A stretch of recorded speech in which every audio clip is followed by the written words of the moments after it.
NBR complete shutdown কর্মসূচি প্রত্যাহারের পর ফের সচল হয়েছে স্থলবন্দর। এ বিষয়ে আরো জানাতে বেনাপোল থেকে যোগ দিয়েছেন সহকর্মী এম এ রহিম। রহিম, বলবেন যে বন্দরে কর্মচাঞ্চল্য কেমন দেখছেন, আর যে ক্ষতি এরই মধ্যে হয়ে গেছে সেটি পুষিয়ে নিতে কি ধরনের ব্যবস্থা নেওয়া হয়েছে?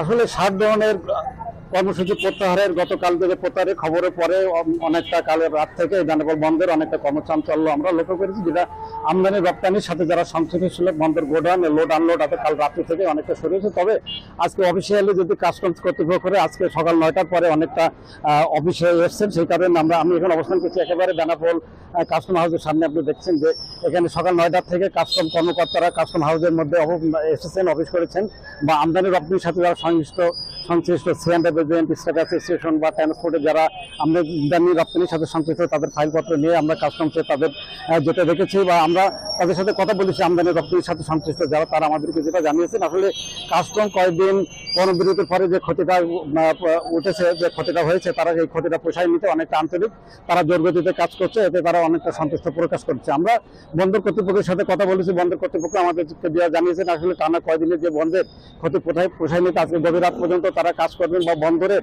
সমস্ত কর্মকর্তাদের ছুটি তারা বাতিল করেছেন। আজকে তারা এখানে কাজে যোগদান করতে বলেছেন। তারা বন্দর যেমন আন্তরিক, কাস্টমও তারা আন্তরিকভাবে কাজ করছে। এই বন্দর বা কাস্টমসের আন্তরিক কাজ করার এই বিষয়টিতে খুশি হয়েছে এখানকার হোল্ডাররা।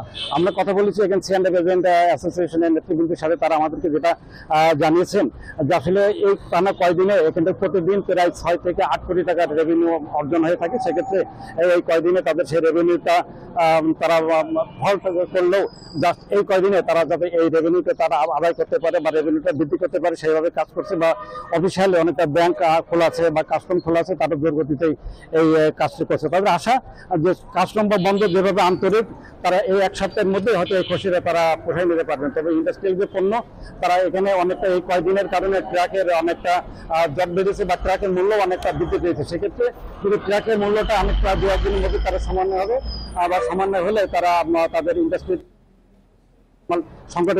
বেনাপোল বন্দরের খবর জানাচ্ছিলেন সহকর্মী এম এ রহিম।